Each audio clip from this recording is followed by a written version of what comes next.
On January 30th, 1956, on the 57th day of the Montgomery bus boycotts set into motion when Rosa Parks refused to give up her seat to a white passenger on a bus and she was arrested, Martin Luther King Jr. was preaching.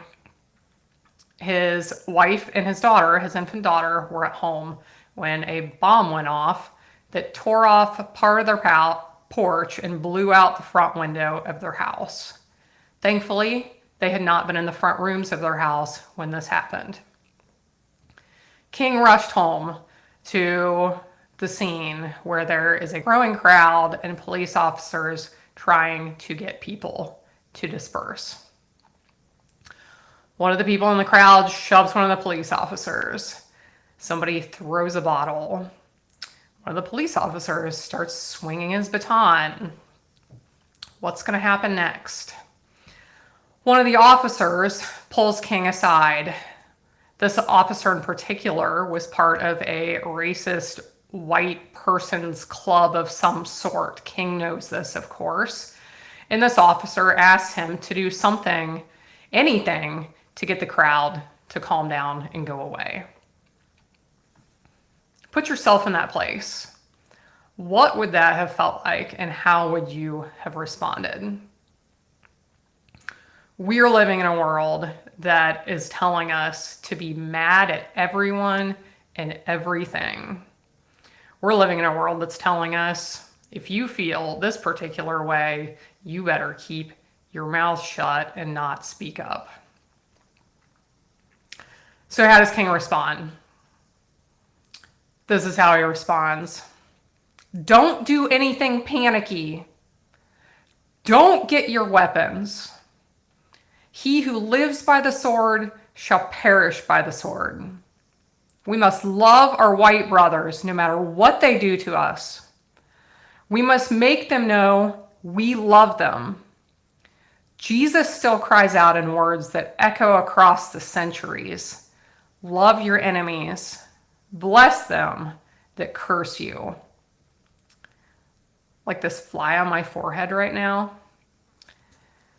Pray for them that despitefully use you. Can you even imagine your family could have just died from a bomb that went off, that blew off part of your house?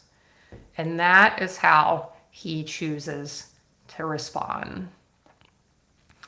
Friends, we must rise to the occasion, and we must be better than what we are being told to be. We must be better than what we are being shown on TV. They show us hate. They show us division. They want to silence certain parts of our population because no matter what you say, you're going to be wrong. We are getting some serious messages. And whilst there are people participating in these messages, we have to realize that the enemy is bigger than the people who are going to vote differently from us. There is huge amounts of money. Money and power is fueling a great deal of what is going on here. Companies with special interests and their big money that they get from their big business is fueling a lot of this. They don't have the same interests that you and I have. And so the Montgomery bus boycotts, they said, we're not going to support you. We're not going to ride your buses. Friends, what can we boycott today? This is one of the things I've been talking about. Turn off the noise. If we turn off the news, the social media, the stuff, those search engines, the things that are feeding us all the lies, all these mainstream things, turn it off. What would they do if they didn't have any viewership? I turned off all these mainstream things several years back. Yes, I'm here talking to you right now on this, but I don't look at it myself besides responding to comments because I don't support what they support. It's hard to know what some of these companies support. That it's really hard to know what some of these companies support. When you do hear news stories about who and what they support, if you're listening to the right news, choose to respond accordingly. We have been really working in our home not to spend money with companies that don't have similar values to us. And it is difficult to find out who and what companies support. But you listen to the news, start doing a little searching online, and you can start to find some things out. It's tough, but we don't shop a lot of places. A lot of y'all are shopping because we don't support the same things that they support. So how do we respond? How do we respond in peace and love to what's going on? I think about this. So I think about Martin Luther King, and did he just sit quietly in his home and let all the things that were going on go on and not get involved? Did all the people that were following him just sit home? Did he just tell them, like, just stay at home and just be quiet, be patient, and it's going to fix itself? Not at all. Not at all. So he was referring to Jesus and his teachings. Did Jesus cause a disturbance when he was on this earth? He caused quite a disturbance.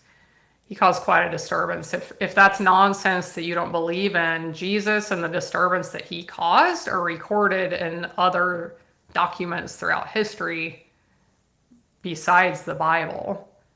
He caused a big disturbance. Did he do anything wrong? Did he treat anyone unfairly? Was he mean? Did he say anything rude to anyone ever? No, he conducted himself entirely with love and peace. And look what he accomplished. Look what King accomplished. What can we do in this moment with love and peace and patience and firmness to respond to what's going on and tell the powers out there that we're not going to play this game of hate and division and misinformation?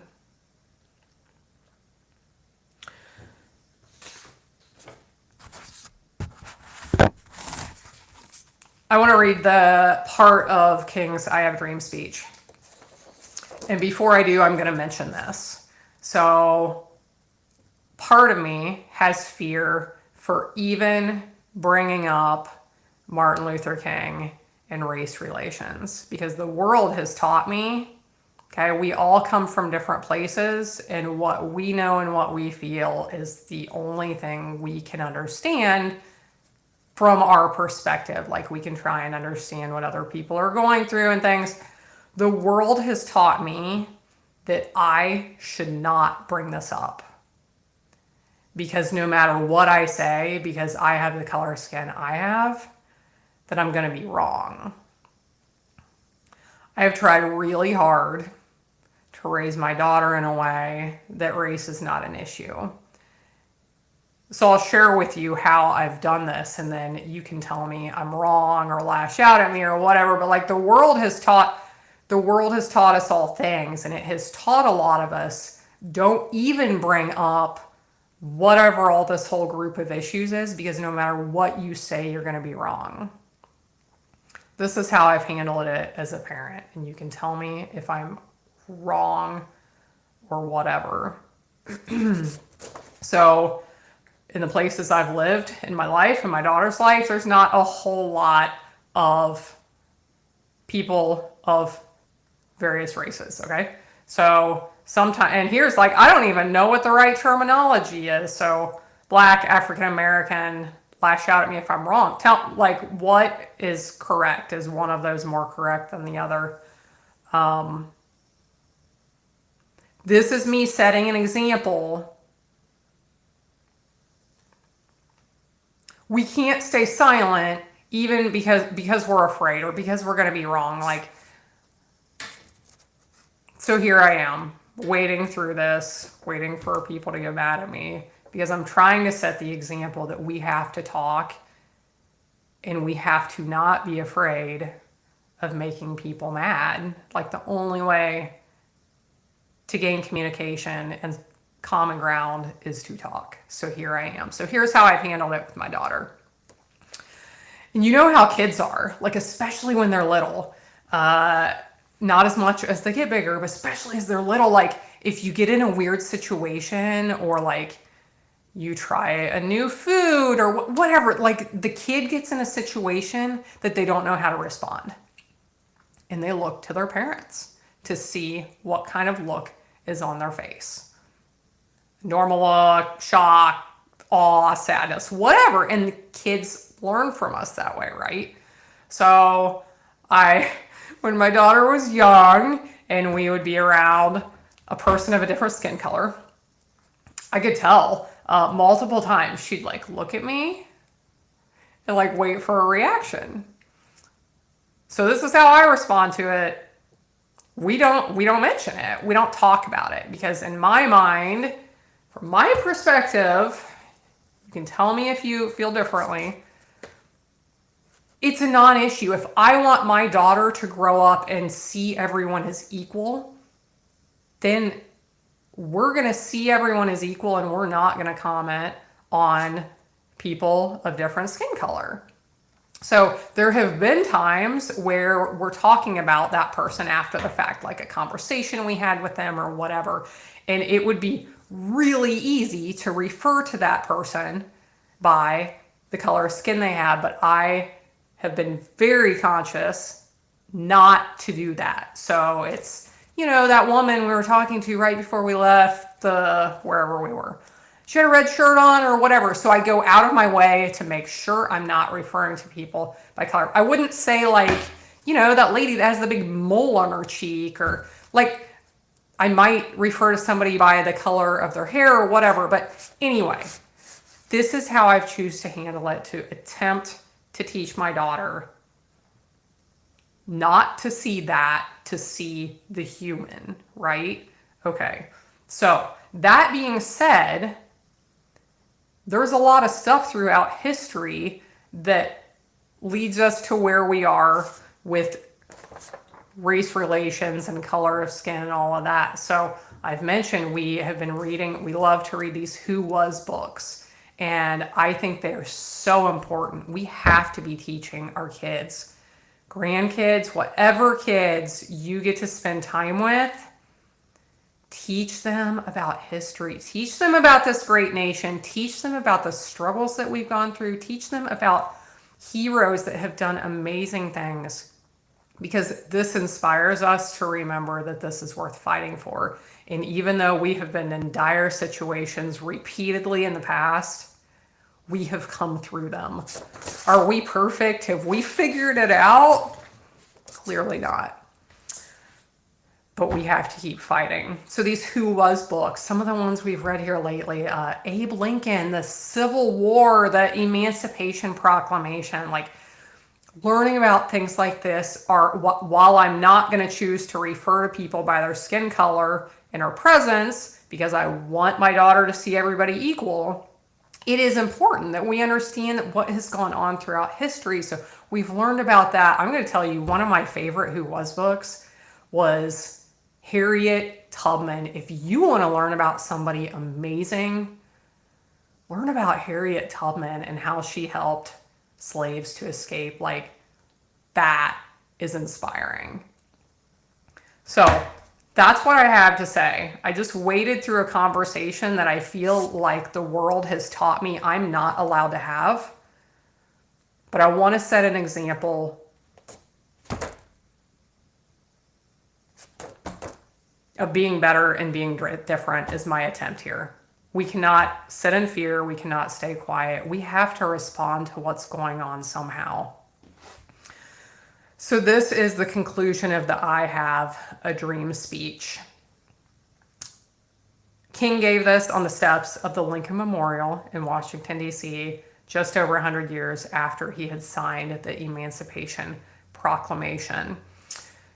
We just learned, which I found very interesting. So President Lincoln was trying to figure out how to free the slaves, but that extended beyond his powers as a president. So my understanding of how this worked was, because the southern states were rebelling and had seceded from the Union, and we're in a war because they were rebelling. During wartime, he was allowed to take property from those states because they considered their slaves property. That's my understanding of how he was able to write and make this Emancipation Proclamation by himself, make that decision on his own. I didn't remember, I may have known this, but it only set the slaves free from the rebelling states. There were some slave states that were still that had not that they were not trying to remove themselves from the nation.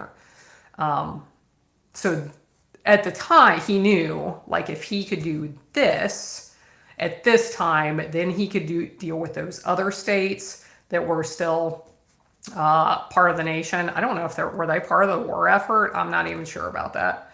But he knew the war effort. I'm not even sure about that. But he knew he could deal with that later if he could deal with this now in the states that were rebelling. So I thought that was very interesting. So here is the conclusion of the I Have a Dream speech. I have a dream today. I have a dream that one day every valley shall be exalted, every hill and mountain shall be made low. The rough places will be made plain, and the crooked places will be made straight, and the glory of the Lord shall be revealed, and all flesh shall see it together. This is our hope. This is the faith that I go back to the South with. With this faith, we will be able to hew out of the mountain of despair a stone of hope. With this faith, we will be able to transform the jangling discords of our nation into a beautiful symphony of brotherhood.